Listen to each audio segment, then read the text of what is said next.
성경 봉독 마태복음 7장 1절에서 5절까지입니다. 비판을 받지 아니하려거든 비판하지 말라.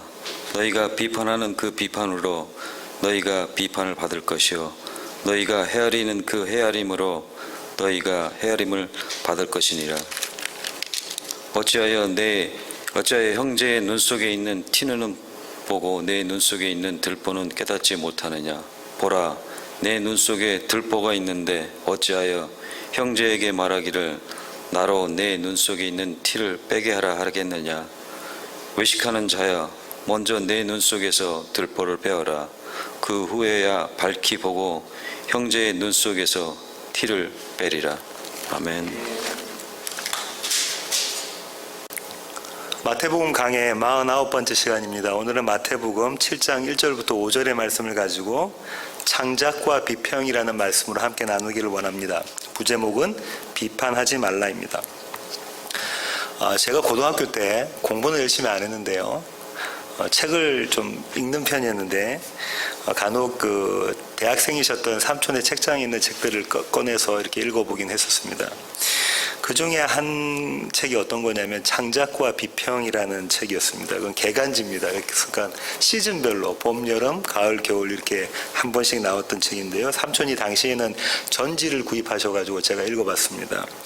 짧게 창비라고 한국에서 아주 유명한 책인데요. 이 문예지는 1966년에 백낙천 교수가 백낙천 교수를 중심으로 해서 창간을 하게 됐습니다. 그 양반은 하버드 대학의 영어 영문학과에 박사 학위를 받으셨고요. 서울대에서 교수를 하셨죠. 하버드에서 석사를 졸업하고 한국에 와서 일부러 군대에 들어간, 그래서 그 당시에는 아주 쇼킹한 뉴스 화제의 인물이기도 하셨다고 합니다. 이 창비는 1980년에 신군부가 정권을 장악하면서 언론 통폐합 조치에 의해서 폐간이 됩니다. 그러다가 88년에 다시 속간되어서 올해 175호까지 발행된 걸로 알고 있습니다. 지난 봄에 김수영, 신동엽, 신경림, 고은, 황석영 같은 국내 기라성 같은 그 문예인들이 이 장비의 지면을 활용해서 자신들의 그 시, 소설, 수필 이런 것들을 발표를 하기도 했었죠. 이 잡지는 이름처럼 그 창작과 비평이라는 두 기둥, 문학의 두 기둥이잖아요. 누군가는 창작을 하고 누군가는 그걸 보고 비평하는 창작과 비평을 고스란히 담고 있습니다. 제가 설교를 준비하면서 이 책의 이름이 떠올랐던 건 아마도 오늘 본문이 이 창조와 비판이라는 것이 엮여져 있기 때문에 그랬던 것 같습니다. 오늘 본문은 너무나 잘 아시는 본문이고요. 가끔씩 우리 강매 집사님께서 잘 사용하시는 구절이죠. 우리 눈에 있는 들보는 보지 못하면서 다른 사람 눈에 있는 티에 대한 이야기를 한다는 그 이야기잖아요. 신학자들은 어떻게 해석하냐면 이렇게 해석합니다. 루이스 바비엘이라는 신학자는 이렇게 이야기합니다. 비판하려거든 자신의 삶을 분명히 하라. 다른 사람에게 뭐라고 비판하려거든 나부터 똑바로 살아라 라는 이야기죠. 마이클 그린은 이렇게 이야기하는데요. 천국에 대한 성도의 충성이 이 땅에 그들의 관계 속에서 명확히 나타나야 한다는 예수님의 말씀이다. 우리가 천국에 충성하는 자들이라면 우리의 관계 속에서, 인간관계 속에서 그것이 나타나야 된다는 거죠. 그랜트 오스본이라는 신학자는 이렇게 이야기하는데요. 거만한 태도로 다른 사람을 내려다보는 것, 사랑에 관심 없이 사람을 비판하고 정죄하는 것은 죄다. 이렇게 얘기합니다. 유대인 문화에 아주 익숙하신 장제일 목사님은 그의 책에서 탈무드에 있는 내용을 소개하면서 이렇게 이야기하시는데요. 재미가 있습니다. 대속죄일에 고백해야 하는 43가지 죄 중에 11개가 말로써 범하는 죄이다. 이스라엘 백성은 대속죄일에 그 해의 대제사장이 지성소에 딱 한 번 들어가잖아요. 그래서 이스라엘 백성 모든 죄를 다 고백하고 회개하는 시간을 갖게 되잖아요. 그때 43가지 죄를 고백해야 되는데 그 중에 11가지가 입술로 혀로 하는 죄다, 말로 하는 죄라는 거죠. 죄 중에 3분의 1을 차지한다는 거죠. 그래서 히브리어로는 이 혀가 라숀이라고 부르는데요. 이 라숀은 매우 무서운 죄를 지을 수 있는 신체 기관이기 때문에 두 가지 큰 장벽으로 막아놨다고 하는 거죠. 첫 번째는 치아, 그 다음에 입술. 그렇게 해서 막아놔서 혀는 안 보이게 해놨다. 이렇게 유대 사람들은 생각했다는 겁니다. 오늘 이 구절 비판하지 말라, 네가 비판받지 않으려면 다른 사람을 비판하지 말라라는 말은 교회에서도 적용이 많이 되는데 어떻게 적용되냐면 이렇습니다. 교회 안에서 많은 사람들이 비판을 하잖아요. 목사가 돼가지고 청바지 입고 어떻게 강단에 쓰지? 거룩하지 않은 목사, 이렇게 이야기를 합니다. 제가 목요일 날 청바지를 입고 가끔 설교를 하는데 저 같은 목사에게는 거룩하지 않은 목사라고 이야기를 할 수가 있겠죠. 집사가 예배 시간에 늦게 왔다. 그러면은 집사님이 예배 시간에 늦게 왔다 그러면 어떻게 이야기하죠? 집사가 되어가지고 예배 시간 또 못 지킨다. 집사 내려놓지. 이렇게 이야기하기도 하죠. 11조랑 새벽기도를 하지 않으면은 저 사람 장로의 자격이 없다라고 생각하고 저런 장로 아무나 하는 장로다 이렇게 이야기를 하기도 합니다. 이렇게 다른 사람을 비판하기를 즐거워합니다. 또 이 비판과 은혜는 어떻게 사용되느냐면요, 교회는 비판보다는 은혜가 있어야 된다라고 이야기를 하죠. 그래서 이렇게 이야기합니다. 만약에 목사님이나 아니면은 집사님들이 성도님들에게 성도님 아니면 형제님, 자매님, 집사님 교회에 빠지지 마시고 잘 출석하시고 성경 공부 이번에 좀 참석해 주시죠 이렇게 권면을 하면 우리 교회는 은혜가 없다 이렇게 이야기를 하기도 하고요. 자주 모여서 식사하고 자주 모여서 교제하지 않으면 우리 교회는 은혜가 없다, 사랑이 없다라고 이야기하기도 합니다. 가장 잘 써먹는 건 이런 겁니다. 목사님들이나 장로님들과 평신도들 간에 아니면 또 목사님들과 장로님들 아니면 집사님들 간에 어떤 대립과 갈등이 있을 때 뭐라고 이야기하죠? 은혜로 넘어가지요. 은혜로 넘어갑시다. 그렇게들 이야기하죠. 이번에는 은혜로 넘어갑시다. 그러니까 은혜가 그렇게 사용되고 있다는 거죠. 성경에서 말하고 있는 비판과 은혜가 과연 이런 뜻인가, 이런 의미인가 한번 살펴보기를 원합니다. 오늘 이 본문을 살펴보려면 마태복음 전체의 구조를 머리에 넣으셔야 되는데요. 제가 한 몇 번 했던 것 같은데 오늘 새롭게 한번 해보겠습니다. 마태복음 1장 1절부터 가시죠. 조금 길어질 수 있습니다, 설교가. 마태복음 1장 1절 뭐라고 되어져 있습니까? 아브라함과 다윗의 자손 예수 그리스도의 계보라 이렇게 되어져 있잖아요. 헬라어로 보면 예수 그리스도의 계보, 다윗의 자손, 아브라함의 자손 이렇게 되어져 있다고 말씀을 드렸죠. 마태복음의 주제가 뭔가요?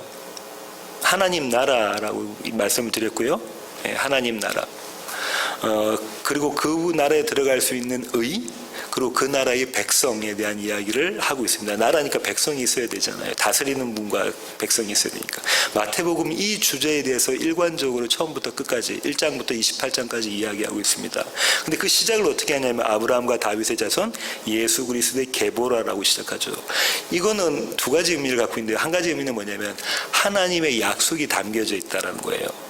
아브라함하고 다윗 이렇게 보시면 뭐냐면 이 두 사람은 하나님의 약속을 받은 자들입니다. 그죠? 조금 더 올라가면 이 아브라함과 다윗이 받았던 약속을 조금 더 올라가면 누가 받았죠?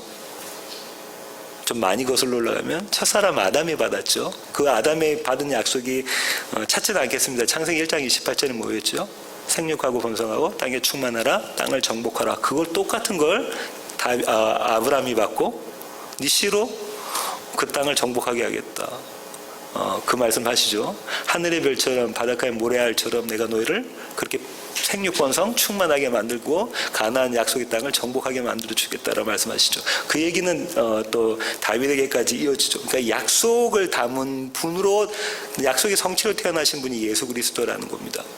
근데 여기 또 한 가지 중요한 거는 계보라는 단어가 나와요. 성경에서 계보라는 단어가 창세기에 계속 나오죠.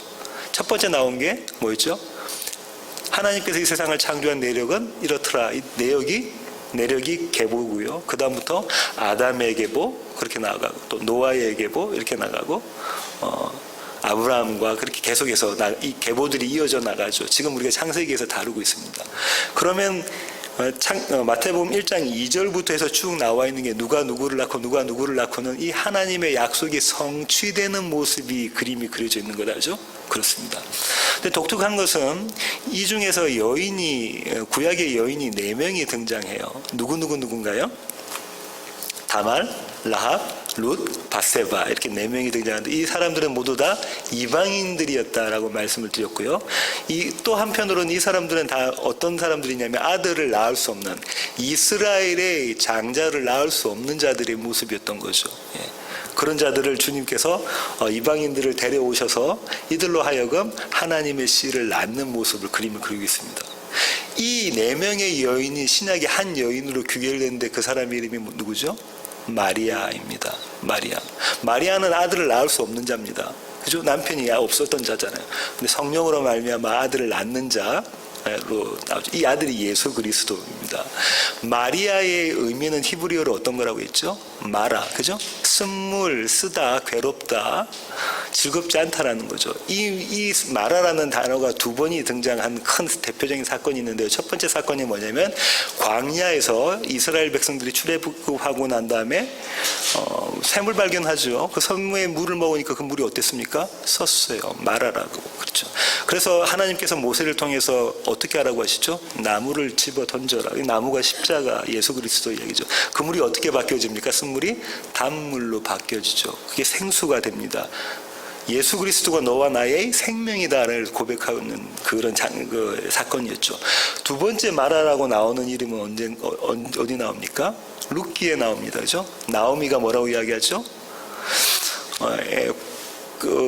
흉년이 들어서 자기 고향인 베들레헴을 떠나서 가 있다가 모압에 가 있다가 다시 거기서 자기 남편과 자기 아들들 다 죽고 난 다음에 한 이방인 며느리인 룻을 데리고 나오미가 들어오죠. 그 사람들이 야 나오미가 온다 하니까 나오미가 뭐라고 말하죠? 나를 나오미라고 부르지 말고 마라라고 불러라. 내 인생이 괴롭다라는 거죠. 그렇게 내 인생이 괴롭다라고 고백해서 들어가는 자리가 어디냐면 베들레헴입니다. 예수 그리스도가 태어나신 자리죠. 이런 의미들을 담고 있습니다. 그렇게 해서 아들을 낳을 수 없는 자에게 아들을 낳게 하신 하나님의 역사, 하나님의 약속을 쭉 담고 있으면서 맨 마지막에 그 아들의 이름을 뭐라고 부릅니까? 임마누엘, 하나님이 너희와 함께 하신다. 예수는 이런 의미를 갖고 있습니다. 저와 여러분과 함께 하시는, 지금 이 순간 함께 하시는 하나님이라는 거예요. 근데 그 약속이 언제부터 생겼다고요? 창세전부터 생겼던 게 아담으로 이어져서 쭉 내려와서 아브라함과 다윗과 쭉 내려와서 예수로 지금 저와 여러분 안에 있는 그 약속이라는 거죠. 그렇습니다. 요렇게까지 계보에 대한 약속에 대한 얘기를 창세기 1장에서 하고요. 그 다음 2장을 딱 넘겨보세요. 지금 성경책을 따라서 넘어가셔야 됩니다. 창세기 2장 1절을 보면 헤롯 왕 때에 예수께서 유대 베들레헴에서 나심에부터 해서 쭉 나와 있는 이야기는 뭘 하고 있냐면 창세기가 아니고 마태복음. 죄송합니다. 마태복음. 제가 이렇습니다. 마태복음 2장 1절부터 쭉 나와 있는 이야기는 이스라엘이 역사적으로 경험했던 이야기를 예수 그리스도의 삶에 그대로 나온 거죠. 무슨 얘기냐면 예수 그리스도의 삶은 뭘 이야기하고 있냐면은 이스라엘의 삶을 이야기하고 있다라는 거죠. 저와 여러분의 삶이 어떻다는 거예요? 예수님의 삶과 똑같다는 겁니다. 그죠? 그렇게 해서 애굽으로 들어갔다가 애굽에서 다시 나왔다가 광야에 들어갔다가 그죠? 그런 그림이 쫙 그려져 있습니다. 그 다음에 요단강을 건너는 그림, 그리고 약속의 땅으로 들어가는 그림, 그런 그림들이 다 그려져 있죠. 그러고 난 다음에 이스라엘의 역사를 예수님의 역사로 재현하시고 난 다음에부터 이제 시작되는 게 뭐냐면 예수님의 사역인데요. 그게 마태복음 4장 17절이에요. 마태복음 4장 17절부터 한번 보시면 이렇습니다. 이때부터 예수께서 비로소 전파하여 이르시되 회개하라 천국이 가까이 왔느니라 하시더라. 예수님께서 전파하신 복음이 뭐라고요? 회개하라 천국이 가까웠다. 예수님의 모형된 구약의 마지막 선지자인 침례 요한이 똑같은 이야기를 했었죠. 얼마 전에. 회개하라 천국이 가까이 왔다가 복음인데요. 이 천국이 누구라는 거예요? 하나님, 예수님 자신이라는 거죠.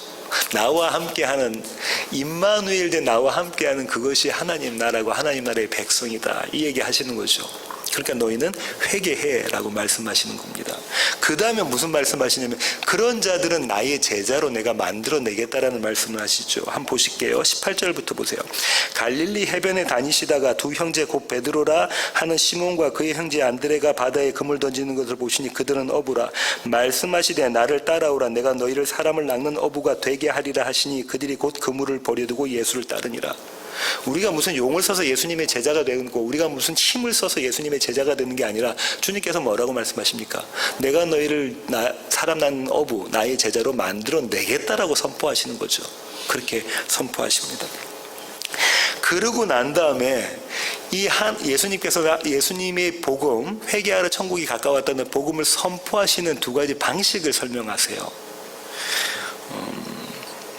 23절 한번 보실까요? 예수께서 온 갈릴리에 두루 다니사 그들의 회당에서 가르치시며 천국 복음을 전파하시며 백성 중에 모든 병과 모든 약한 것들 고치시니 이렇게 되어 있죠. 이것을 신학자들은 이렇게 이야기합니다. 예수님의 3대 사역 이렇게 이야기하는데 저는 그렇게 생각하지 않고요. 가운데 있는 것이 양쪽에 두 군데 있는 것을 설명합니다. 가운데 있는 게 뭐라고요? 복음을 선포하는 것. 그 복음을 선포하는 방법이 하나는 가르치는 거고 하나는 고쳐주시는 것이다. 이런 얘기죠. 그렇습니다. 그럼 여기서 중요한 게 있는데요. 가르치신다라는 것, 복음을 가르치신다라는 것은 어떤 의미냐면요. 우리가 머리로 아는 거예요. 지금 제가 가르치고 있잖아요. 하나님의 말씀을 가르치는 것처럼 이렇게 머리로 들어서 아는 겁니다. 근데 이것은 반쪽이라는 얘기죠. 또 뭐 하셨죠? 치료하셨어요. 하셨다는 얘기는 복음을 경험했다는 거예요. 눈이 감긴 자가 눈을 뜨게 되고 듣지 못하는 자가 듣게 되고 걷지 못하는 자가 걷게 되고 나병 환자가 나병이 깨끗하게 되는 게 경험한 거잖아요. 복음을. 바울은 뭐라고 하냐면 아는 것과 믿는 것이 하나가 된다는 거죠. 아는 것은 머리로 아는 것고 믿는 거는 뭐죠? 내가 경험했으니까 그걸 믿는 거잖아요. 그 두 가지를 지금 예수님이 두 가지 사역을 하고 계시는 겁니다. 그렇습니다. 마태복음이 복음서 중에 예수님의 설교가 가장 많은 복음서거든요. 강론이 가장 많은데 마태복음에서는 강론이 5번 나오고요. 첫 번째 강론을 우리가 뭐라고 부릅니까? 산에서 하셨다고 해서 산상수훈이라고 이야기하죠. 가르치시는 사역을 하시는 거죠. 복음을 가르치시는 사역 끝나고 나면 무슨 사역 하실까요? 치료 사역, 치유 사역 하시겠죠. 한번 보실까요? 7장 28절 한번 가세요. 마태복음 7장 28절부터 한번 읽어보겠습니다.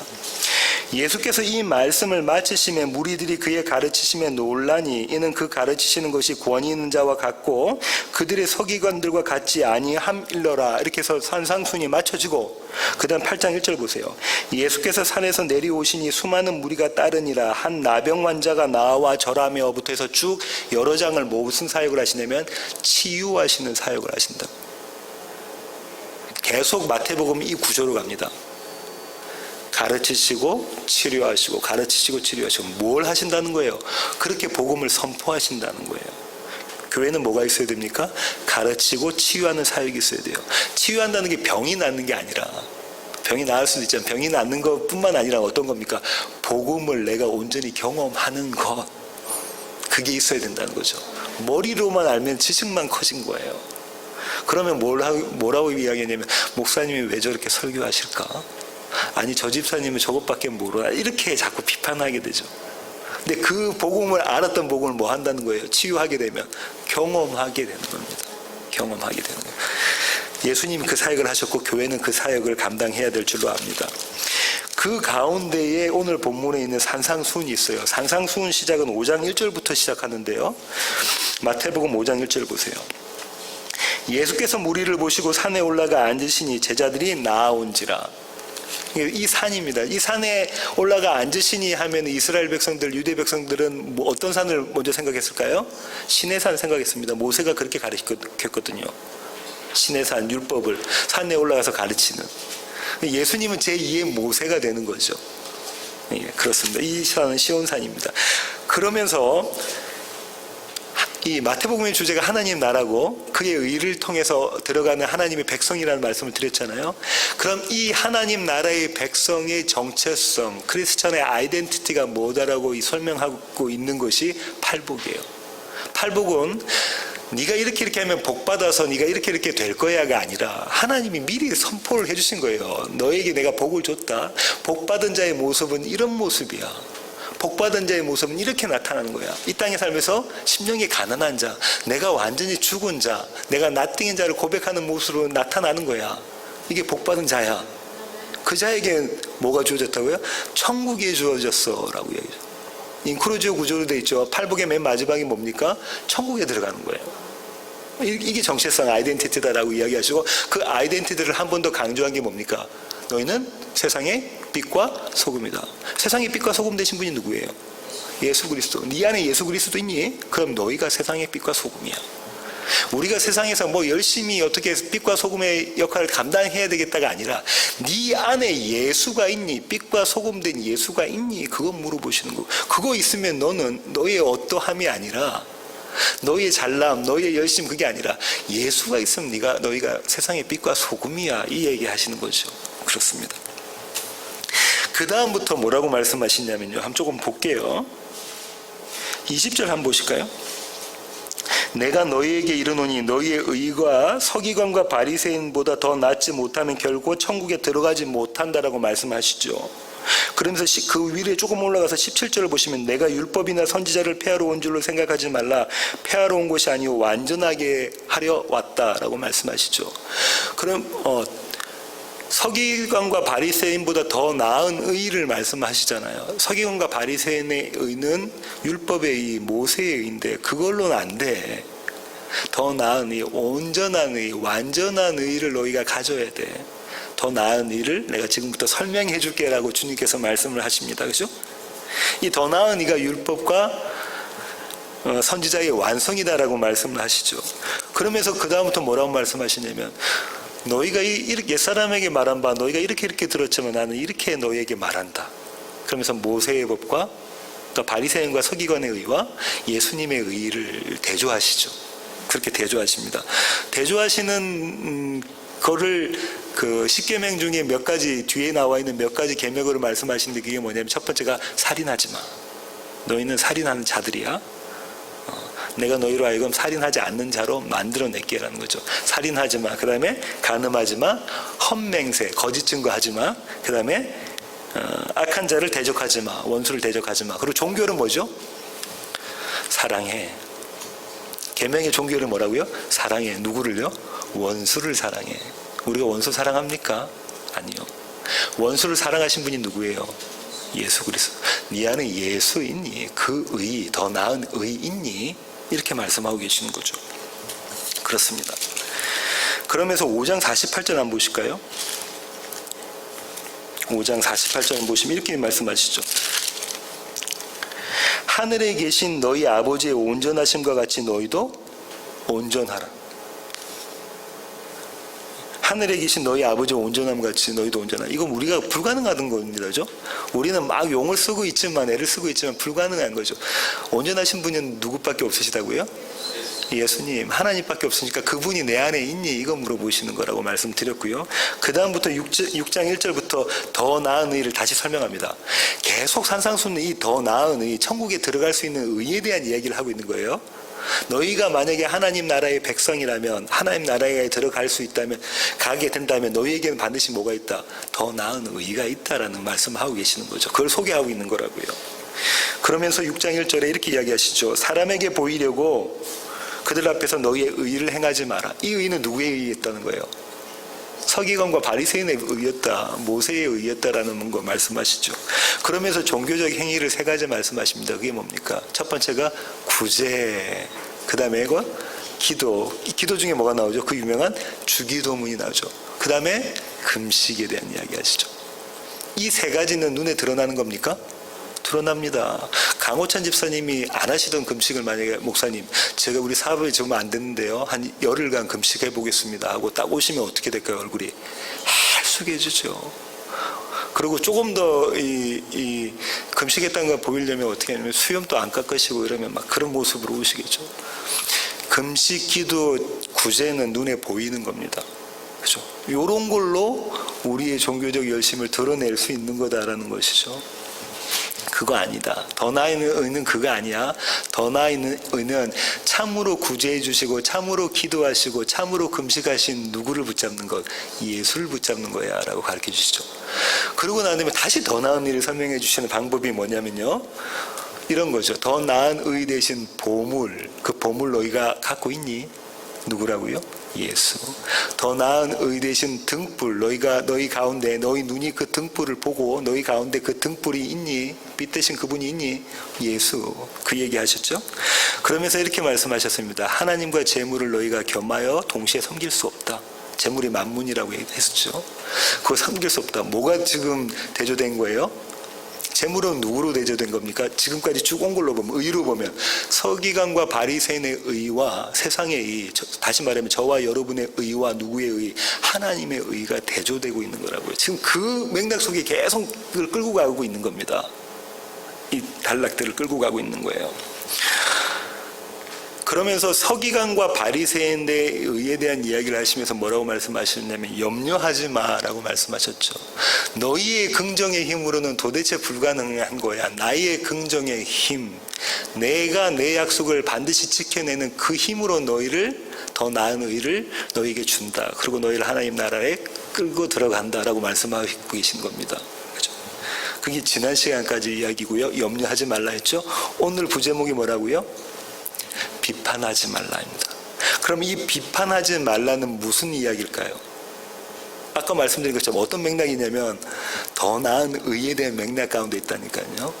서기관과 바리새인의 의, 다시 말하면 세상의 의, 또다시 말하면 저와 여러분의 의와 하나님의 의, 예수 그리스도를 대조하고 있는 그 맥락 가운데 뭐하지 마, 비판하지 마, 이 얘기를 하고 계시는 거라고요. 잘 따라오셨습니까? 제가 빨리 했는데 이걸 모르면 여기서는 윤리로 적용하고요, 저기서는 또 다른 말로 적용하고. 왜냐하면 다음 시간에 계속 할 내용들이 보면 황금률 나오고 막 그러거든요. 그러니까 이걸 막 이때는 이렇게 이때는 저렇게 적용한, 그렇지 않다는 거예요. 마태복음 1장 1장부터 제가 쫙 빠른 시간에 훑어왔는데 어떤 맥락 가운데 지금 예수님이 말씀하신다는 거 이해가 되시죠? 예, 그렇습니다. 7장 1절 보세요. 오늘 본문 7장 1절입니다. 비판을 받지 아니하려거든 비판하지 말라. 여기서 비판, 첫 번째 나와 있는 비판은 누가 한 비판이고 두 번째 나온 비판은 누가 한 비판인가라는 궁금증이 생기잖아요. 비판을 받지 아니하려거든 비판하지 마. 우리는 이걸 어떻게 적용하냐면요, 다른 사람에게 쓴소리 듣기 싫으면 너희가 다른 사람에게 쓴소리 하지 마 이렇게 듣잖아요. 네. 그죠? 다른 사람에게 이거 하지 마세요, 저거 하지 마세요, 왜 그러세요, 이런 얘기 들으면은, 이런 얘기 하면은 또 다른 사람이 나한테 그런 얘기할 수 있다 이렇게 생각하잖아요. 그건 윤리적인 측면이 아니고요. 이 얘기는 이겁니다. 첫 번째 비판을 듣지 않으려고는, 그때의 비판의 주체는 누구냐면 하나님이세요. 너희가 하나님께로부터 비판 듣지 않으려면, 심판받지 않으려면 너희가 다른 사람을 심판하지 마라는 거예요. 우리는 비판합니까 안 합니까? 강호찬 집사님 비판하세요 안 하세요? 강미 집사님 이번에 LA 가실 때 비판하셨어요 안 하셨어요? 우리는 비판합니까 안 합니까? 제가 아내하고 오늘 아침에 비판했을까요 안 했을까요? 비판합니다. 늘 비판한다니까요. 치약 짜놓은 것 갖고서 비판한다니까요. 그렇지 않습니까? 두 형제가 지금 이제 엄마 가시고 나면 두 형제가 있을 텐데 비판할까요 안 할까요? 형은 치약을 이따위로 짜놓고 있어, 막 비판한단 말이죠. 컵을 다 이렇게 물 한 잔 마셨으면 물 한 번 딱 헹궈가지고 그냥 엎어놓으면 되는데 왜 그거 안 해 하면서, 우리는 늘 항상 always 100% 비판한다니까요. 그렇습니다. 아무리 친해도 비판한다고요. 그러면 이 비판의 그 근본은, 비판하는 이유가 되는 근본은, 원인은 어디에 달리냐면 난 그렇게 안 해요. 난 그렇게 안 해. 그죠? 난 그렇게 안 하고 난 그렇게 안 해왔어. 너는 왜 그렇게 해? 이게 비판의 근거가 되는 거잖아요. 그럼 서기관과 바리새인이 했던 비판, 저와 여러분이 했던 비판, 세상이 했던 비판은 다 이런 비판이라는 거예요.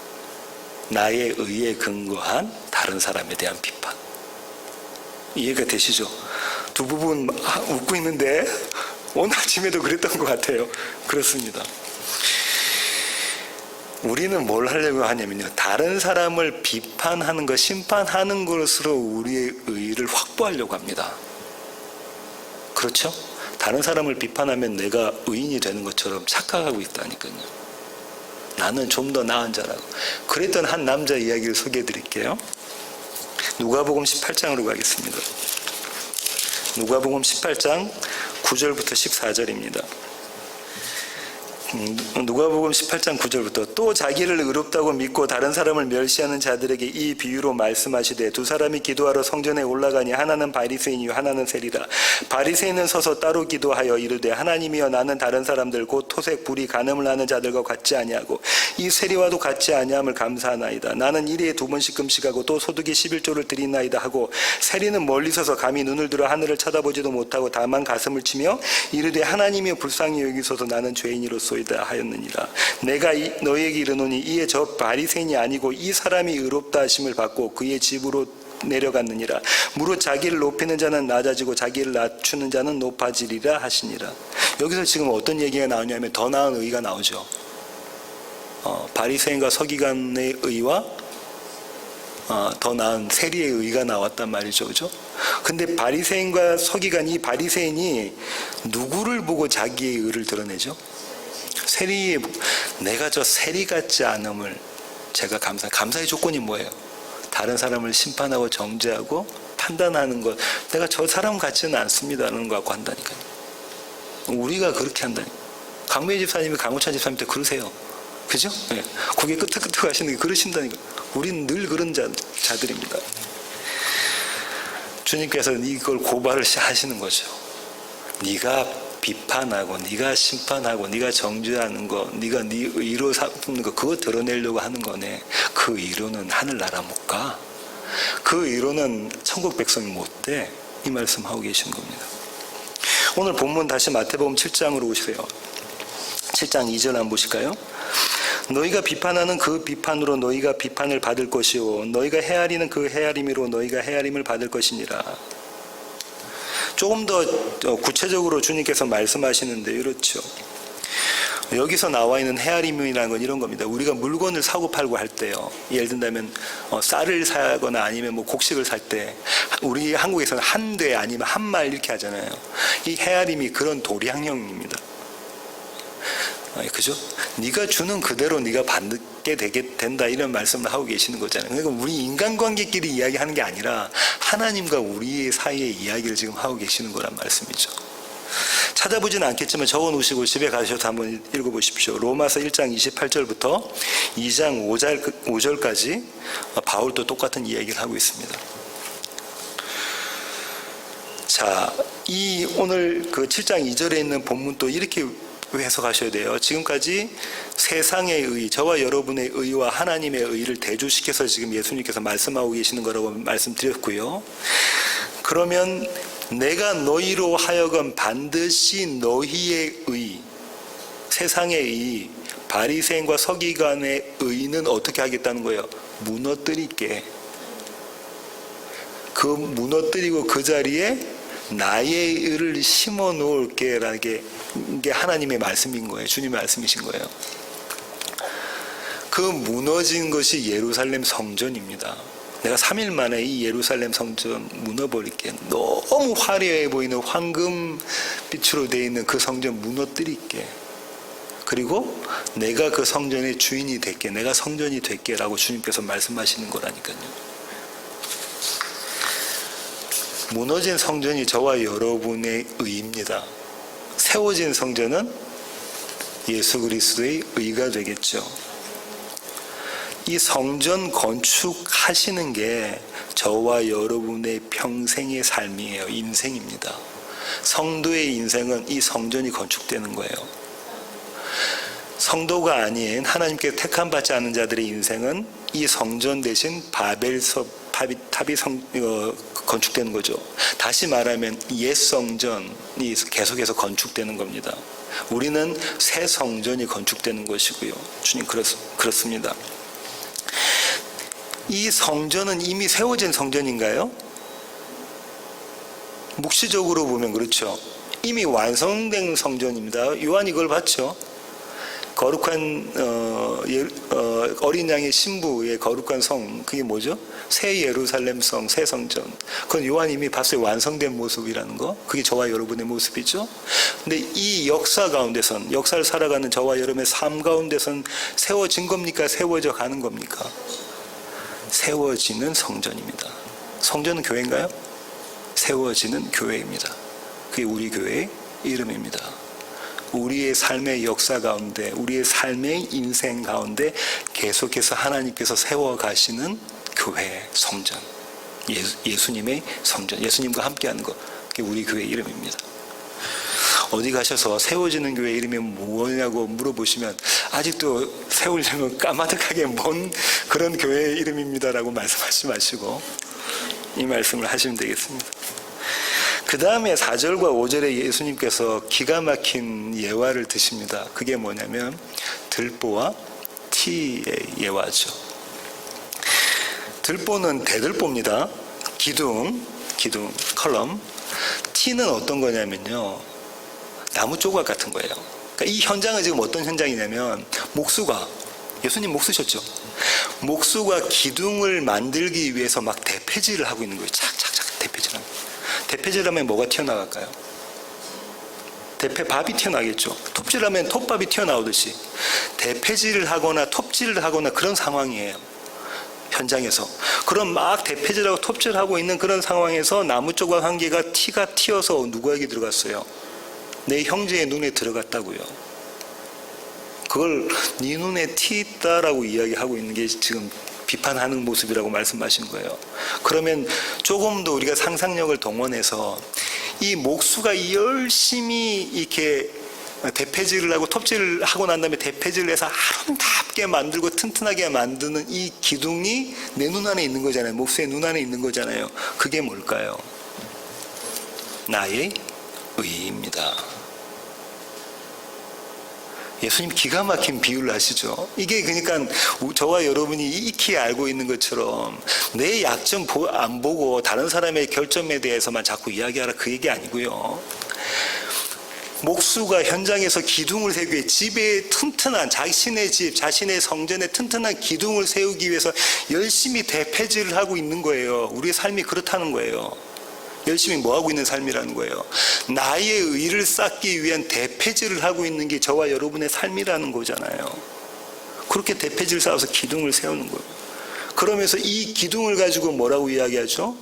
나의 의를 근거로, 나는 이렇게 안 하거든. 이 근거로 뭘 합니까? 다른 사람을 정죄하죠.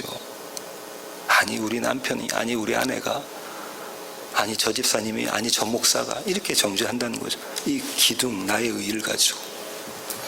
기가 막힌 비유 아니십니까? 예수님은 비유를 너무 잘하십니다.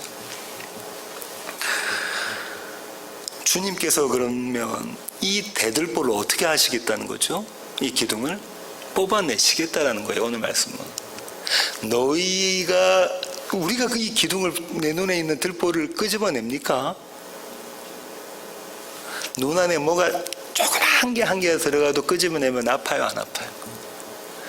그러면 만약에 예수님의 이 과장된 비유대로 한다면 눈 안에 기둥이 한 개 들어가 있는데 그 기둥 뽑아내는데 아플까요, 안 아플까요? 죽는 거죠. 죽는 겁니다. 근데 그 죽는 일을 우리가 하겠어요? 아니, 못합니다. 그러니까 누가 하세요? 예수님, 그분의 영, 성령님이 우리 가운데 그 기둥을 뽑아내시는 일, 나의 의, 내가 지금까지 믿고 의지했던 것을 끄집어내시는 일을 하신다는 거죠. 그걸 하십니다.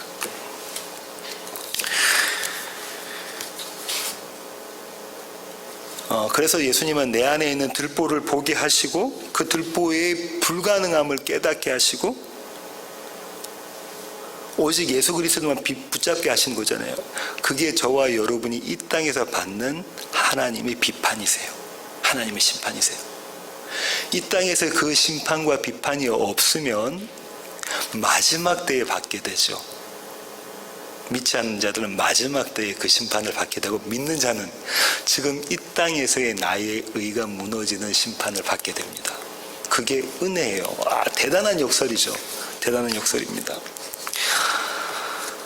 주님께서 복음을 선포하셨는데 그 복음이 뭐라고요? 회개하라, 천국이 가까이 왔다. 우리는 회개를 어떻게 생각합니까?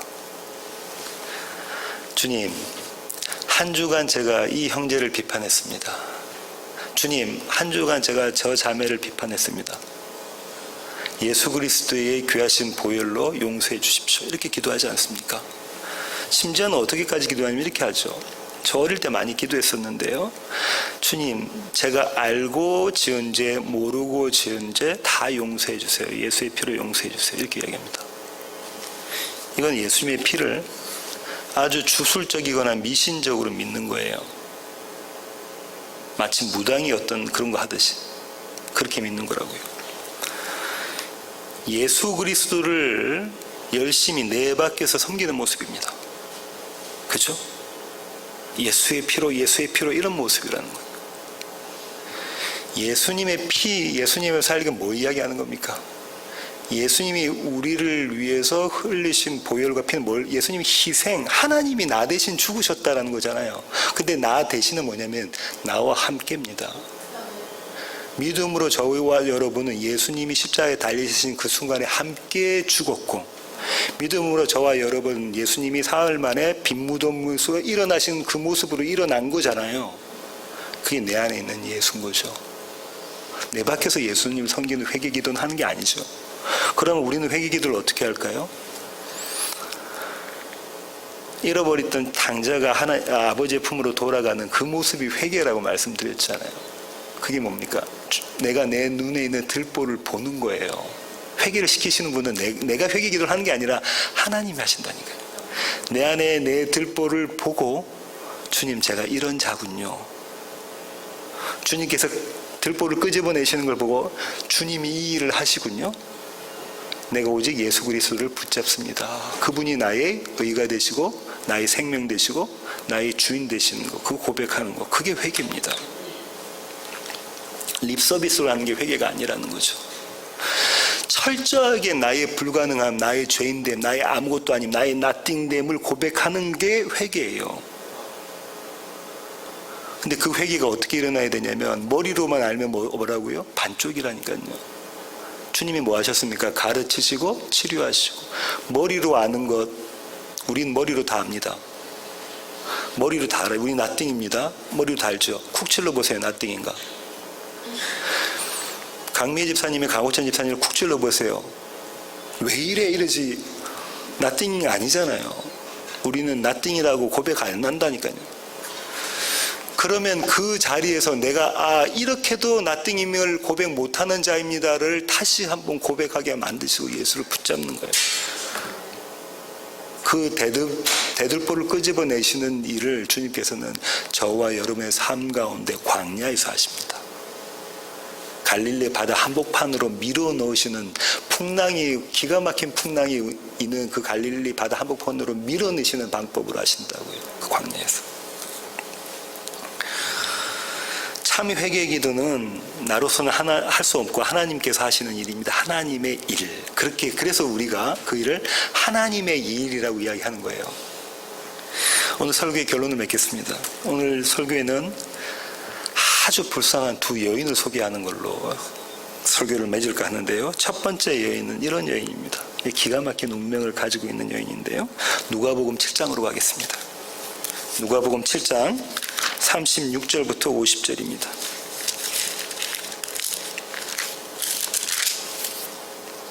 제가 한번 읽어볼게요. 한 바리새인이 예수께 자기와 함께 잡수시기를 청하니 이에 바리새인의 집에 들어가 앉으셨을 때, 이 바리새인이 예수님을 뭐 때문에 불렀는지는 모르겠어요. 참 선생이라고 생각해서 불렀는지 아니면은 시험해보기 위해서 불렀는지 누가복음에서 명확하게 이야기를 하고 있지는 않습니다. 그 동네에 죄를 지은 한 여자가 있어. 이 죄인은 아마도 창녀라고 신학자들이 이야기해요. 동네 사람들이 다 알고 있는 죄인이었다는 거죠. 예수께서 바리새인의 집에 앉아 계심을 알고 향유 담은 옥합을 가지고 와서 예수의 뒤로 그 발 곁에 서서 울며 눈물로 그 발을 적시고 자기 머리털로 닦고 그 발에 입 맞추고 향유를 부으니 예수를 청한 바리새인이 그것을 보고 마음에 이르되 사람이 만일 선지자라면 자기를 만지는 이 여자가 누구며 어떠한 자고 죄인인 줄 알았으리라 하거늘. 지금 이 바리새인이 무슨 일을 했습니까? 오늘 본문을 마태복음 본문에 따르면 뭘 했어요? 비판이라는 걸 했죠. 정죄, 그죠?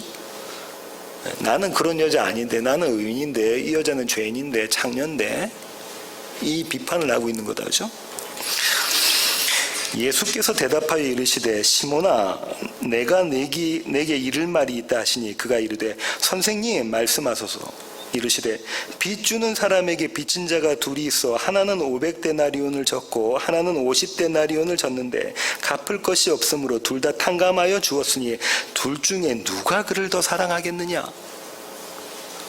시몬이 대답하여 이르되 내 생각에는 많이 탕감을 받은 자니이다. 주님께서 다시 말씀하시죠. 이르시되 내 판단이 옳다 하시고 그 여자를 돌아보시며 시몬에게 이르시되 이 여자를 보느냐? 내가 네 집에 들어올 때 너는 내게 발 씻을 물도 주지 아니하였으되 이 여자는 눈물로 내 발을 적시고 그 머리털로 닦았으며 너는 내게 입 맞추지 아니하였을 때 그는 내게 들어올 때부터 내 발에 입 맞추기를 그치지 아니하였으며 너는 내 머리에 감람유도 붓지 아니하였을 때 그는 향유를 내 발에 부었느니라. 이러므로 내가 내게 말하노니 그가 많은 죄가 사하여졌도다. 이는 그의 사랑함이 많음이라. 사함을 받은 일이 적은 자는 적게 사랑하느니라. 이에 여자가 이르시되 내 죄의 사함을 받았느니라 하시니 이제 여자에게 이르시되 내 죄 사함을 받았느니라 하시니 함께 앉아있는 자들이 속으로 말하되 이가 누구이기에 죄도 사하는가 하더라.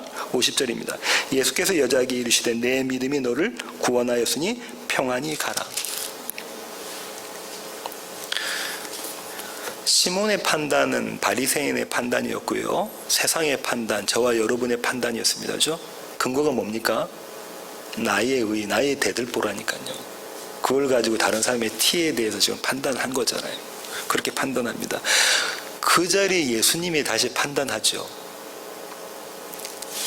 비판받지 아니하려거든 비판하지 마. 첫 번째 비판은 하나님의 비판이라고 말씀을 드렸어요. 예수님이 비판을 하십니다. 시몬이 비판하자마자 예수님이 비판하시죠. 뭐라고 하십니까? 오늘 이 비유에 대한 말씀을 해주신 거죠. 너는 어떤 자라는 거예요? 너는 긍휼이 없는 자, 너는 자비가 없는 자, 너에게는 의가 없는 자야. 너에게는 사랑이 없는 자야. 누가 더 사랑했느냐, 이 비교급으로 나타내신 거는 너에겐 사랑이 없어. 너는 천국 들어갈 백성이 아니야. 대신 그러나 이 여인에게는 사랑이 있어. 그 여인은 천국 들어갈 자야. 하나님 나라의 백성이야. 이 얘기하고 계시는 거잖아요. 그럼 하나님 나라에 들어갈 수 있는 자격, 그 자격이 뭐라고? 예수 그리스도를 붙잡고 있는 거, 그분을 사랑하는 거, 그분을 의로 삼는 거잖아요. 누가 합니까? 죄인인 여자가 하는 거죠. 장녀가 하는 거예요. 저와 여러분 장녀입니까? 내 마음대로 사는 장녀인가요? 그걸 고백하는 자가 이 예수 그리스도를 붙잡게 되는 거죠. 사랑하게 되는 겁니다. 두 번째 여인을 제가 소개시켜드렸고, 이 두 번째 여인은 더 기가 막힌 여인인데요. 요한복음 8장으로 가겠습니다. 요한복음 8장 2절부터 11절까지입니다. 요한복음 8장 2절부터 11절. 아침에 다시 성전으로 들어오시니 백성이 다 나오는지라 앉으사 그들을 가르치시더니 서기관과 바리새인들이 음행 중에 잡힌 여자를 끌고 와서 가운데 세우고 예수께 말하되 선생이여 이 여자가 간음하다가 현장에서 잡혔나이다. 모세는 율법에 이러한 여자를 돌로 치라 명하였거니와 선생은 어떻게 말하겠나이까. 4절과 5절에 이미 바리새인들은 뭘 했습니까?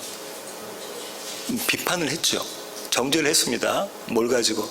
내 눈에 대들보를 가지고 다른 사람 눈에 있는 형제의 자매의 눈에 있는 티를 지적을 했죠. 그렇게 했습니다. 그때 주님께서 이렇게 하시죠. 6절 보세요. 그들이 이렇게 말하면 고발할 조건을 얻고자 하여 예수를 시험함이라. 이렇게 했던 목적이 뭐라는 거예요? 예수를 넘어뜨리기 위해서 그렇다는 거죠. 그때 예수님께서 이렇게 하시죠. 예수께서 몸을 굽히사 손가락으로 땅에 쓰시니, 이게 또 기가 막힌 장면입니다. 예수님께서 지금 어디라고 하죠? 장소가? 성전 마당이에요. 성전 마당에 아마 흙이 있었겠죠. 흙을 쭉 이렇게 하시고 거기다가 글자를 쓰셨어요. 성경에서 글자가 누가 손으로 글자를 쓴 게 딱 3번 나옵니다. 첫 번째 나온 데가 어딜까요? 하나님께서 모세 앞에서 십계명을 쓰실 때입니다.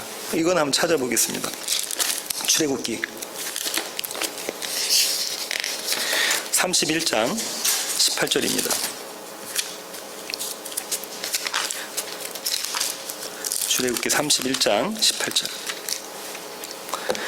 여호와께서 시내산 위에 모세에게 이르시기를 마치신 때에 증거판 둘을 모세에게 주시니 이는 돌판이요. 뭐라고 답되어 있습니까? 하나님이 친히 쓰신 것이더라.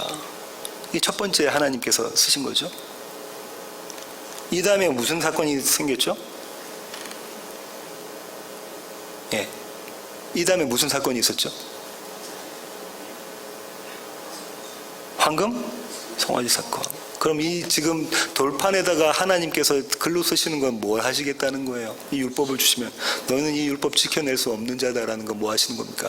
심판하시는 거, 정죄하시는 거, 비판하시는 거. 오늘 본문으로 따지면 비판하시는 거죠. 그들의 행위대로 비판하시는 모습입니다. 두 번째는 언제 나오냐면요. 바벨론 왕궁에서 나옵니다.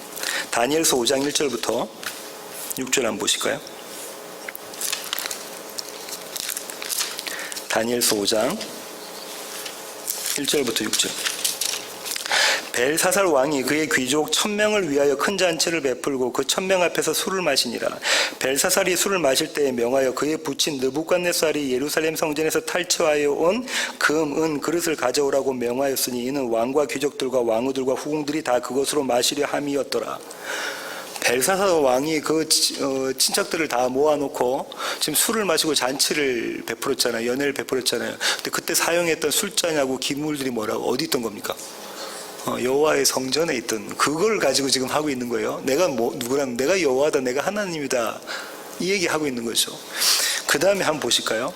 5절부터 한번 보실게요. 그때에 사람의 손가락들이 나타나서 왕궁 촛대 맞은편 석회벽에 글자를 쓰는데 왕이 그 글자 쓰는 손가락을 본지라. 이에 왕의 즐기던 얼굴빛이 변하고 그 생각이 변민하여 넓적다리 마디가 녹는 듯하고 그의 무릎이 서로 부딪힌지라. 갑자기 손가락이 딱 나와가지고 막 글을 쓰고 있는 거예요. 막 글을 쓰고 있는 거예요. 그러니까 이 벨사살 왕이 깜짝 놀라죠. 이 글을 해석할 사람이 있는가 물어보니까 자기 왕궁에 있는 사람들 중에 없네요. 그래서 기억을 더듬어 아버지 느부갓네살 왕 때에 여러 일들을 감당했던, 꿈을 현몽하고 여러 일들을 했던 누구를 부르죠? 다니엘을 부르죠. 그 다니엘에게 이거 설명을 해주면 내가 여기에 큰 거 줄게. 그러니까 다니엘이 그거 다 필요 없고요, 제가 설명해 드리겠습니다라고 이야기하죠. 그러면서 무슨 얘기를 하냐면 이렇게 이야기를 합니다. 아버지 느부갓네살이 교만해서 하나님은 그를 치셔서 그를 뭘로 만들었죠? 짐승인 소로 만들어서 들판에서 풀뜯게 만드셨죠. 그건 그의 교만함 때문에 그랬는데 느부갓네살이 그걸 깨닫고 여호와 하나님이 참 하나님이다를 고백하는 자리로 끌고 가셨잖아요. 그런데 당신은 아들인데 그걸 다 잊어버렸네요 라고 이야기하면서 이렇게 이야기를 하죠. 25절 한번 볼게요. 기록된 글자는 이것이니 곧 메데 데겔 우바르신이라. 메데 데겔 우바르신. 그 글을 해석하건대 메데는 하나님이 이미 왕의 나라의 시대를 세워서 그 것을 끝나게 하셨다 하며, 데겔은 왕을 저울에 달아보니 부족함이 보였다 하며, 베레스는 왕의 나라가 나뉘어서 메데와 바사 사람에게 준바되었다 함이니이다 하니. 뭐에 대한 얘기입니까? 벨사살을 심판하시는 내용이다, 그죠? 심판하시는 내용이다. 30절. 그날 밤에 갈대아 왕 벨사살이 죽임을 당하였고 메데 사람 다리오가 나라를 얻었는데 그때의 다리오는 62세였더라. 그러면 하나님의 손이 나와서 글자를 썼던 목적이 뭐라고요? 이유는 뭡니까? 왜 글자를 쓰신 거예요? 내가 너희를 심판하겠다라는 거죠. 네 행위대로 내가 너를 심판하겠다. 네가 여호와라고 했니? 네가 나의 잔을 가지고 술을 마셨니? 내가 너 심판할게. 손가락에 나오면 심판에 대한 이야기를 하고 있는 거예요. 세 번째 장면은 어디라고요? 장소는 예루살렘 성전의 마당. 그 마당에서 예수님 뭐 하십니까? 흙에다가 글을 쓰시죠. 이 글의 내용이 뭐겠어요? 심판. 죄인을 심판하시는 그림이 그려져 있죠. 그 다음에 이제 말씀을 하시네요. 다시 그 요한복음으로 돌아가셔서요. 9절입니다. 그들이 이 말씀을 듣고 7절이네요. 6절부터 마지막부터 읽어볼게요. 예수께서 몸을 굽히사 손가락으로 땅에 쓰시니 그들이 묻기를 맞이 아니하는 자라 이에 일어나 이르시되, 그러니까 무슨 말이냐면 어떻게 할까요? 어떻게 할까요? 예수님 그러는 거죠. 모세의 법에서는 돌로 쳐 죽이라는데 당신은 어떻게 할 겁니까? 자꾸 이야기하는 거죠. 종용을 한 거죠. 그때 주님께서 말씀하시는 거죠. 너희 중에 죄 없는 자가 먼저 돌로 치라 하시고 다시 몸을 굽혀 손가락으로 땅에 쓰시니, 너희 중에 죄 없는 자가 돌로 쳐 심판해. 너희 중에 대들보가 없는 자가 형제의 눈에 있는 티를 빼. 이렇게 말씀하고 계시는 거네요. 그죠? 이때 이스라엘 백성들은, 이 바리새인과 서기관들과 이스라엘 백성들은, 유대인들은 어떻게 합니까? 가지고 있던 돌을 이렇게 살포시 놨겠죠. 그리고 자기들 집으로 돌아갔을 겁니다. 뭐라는 얘기예요? 나도 죄 있다. 내 안에 들보 있네요. 라고 얘기한 거죠. 10절부터 한번 볼까요? 9절부터 한번 볼게요. 그들이 이 말씀을 듣고 양심의 가책을 느껴 어른으로 시작하여 젊은이까지 하나씩 나가고 오직 예수와 그 가운데 섰는 여자만 남았더라. 왜 어른부터냐면 어른이 되면 더 많은 죄를 지었을 거 아니에요. 그래서 그렇겠죠.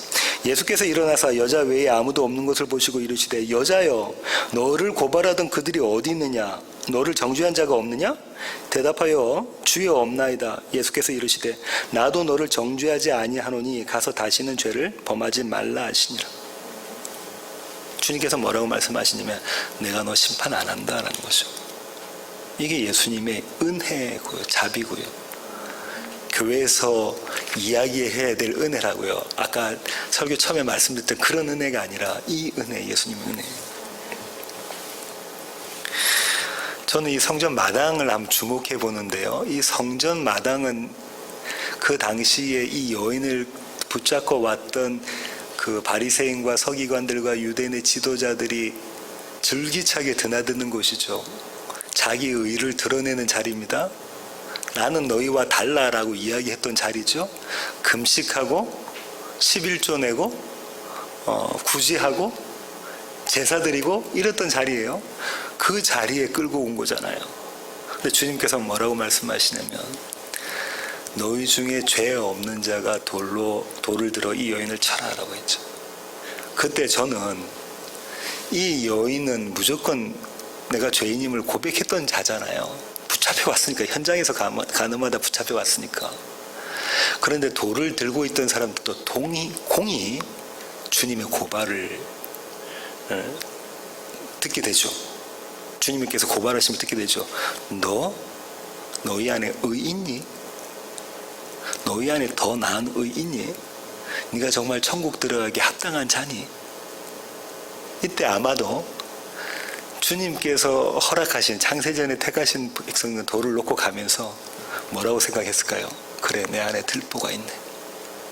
주님이 그 들보 빼내어 주시지 않으면 나로서는 어쩔 수 없는 그 큰 들보, 나의 의가 있는 자네, 그걸 깨닫고 돌아갔겠죠. 그랬을 거라고 생각을 합니다. 주님께서 물어보시는 그게 이거라니까요. 너희 안에 더 나은 의, 나의 의 있니? 그거 물어보시는 거죠. 저는 설교 초입에 창작과 비평이라는 책에 대해서 말씀을 드렸죠. 그랬습니다. 왜 이 두 가지가 연관이 있냐면 하나님께서 저와 여러분을 새롭게 창조하시는 방법이 뭐냐면요, 저와 여러분을 비평하시는 방법을 하십니다. 비판, 심판, 정죄하시는 법으로. 그게 뭐라고요? 네 안에 나의 의 있니? 더 나은 의 있니? 이 방법으로 하신다고요. 이것이 성경이 말하는 비판하지 말라의 참 의미이고요. 우리는 매일매일의 삶 속에서 성전 앞마당에서 이 비판의 소리를 듣게 됩니다. 이 성전 앞마당이 어디라고요? 저와 여러분의 삶의 현장입니다. 매일매일 저와 여러분이 살고 있는 그 자리에서 가나마다 현장에 붙잡혀 있는 여인으로서, 또 어떨 때는 그 여인을 돌로 쳐 죽이려고 하는 돌을 든 자로서 서 있다가 예수님의 고발을 듣죠. 네 안에 의 있니? 그 얘기를 듣게 되죠. 그 얘기를 듣는 것이 저와 여러분이 새롭게 세워져가는 교회로, 세워지는 교회가 되는 첫걸음입니다. 이 은혜가 가득한 한 주간 되기를 원합니다. 기도하시겠습니다. 하나님, 그렇습니다. 하나님, 우리는 내 안에 있는 기둥은 보지 못하면서, 들보는 보지 못하면서 다른 사람 안에 눈에 있는 티, 그거는 끔찍이도 빼내려고 노력합니다. 길을 씁니다. 하나님, 주님께서 말씀하신 것처럼 우리가 몫으로서 여전히 우리는 열심히 내 안에 있는 들보를 다듬고 있고 그것을 세우고 있는 자라는 것을 주님 알았습니다. 하나님, 이 들보 내가 뺄 수 없사오니, 우리가 뺄 수 없사오니 주님께서 이 일을 하여 주시옵소서.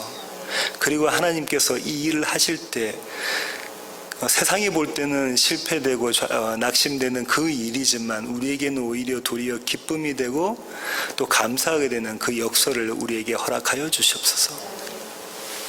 이제는 우리 주 예수 그리스도의 놀라우신 구원의 은혜와 하늘 아버지의 크고 극진하신 사랑과 우리 안에 내주하셔서 우리로 하여금 우리 안에 있는 들보를 빼어내게 하시는, 그래서 그것을 통해서 하나님의 심판을 받게 하시는 우리 세워지는 교회의 모든 성도들 머리 위에 그 성령님의 충만하심이 함께 하시기를 예수 그리스도의 귀하신 이름으로 간절히 축원하옵나이다. 아멘.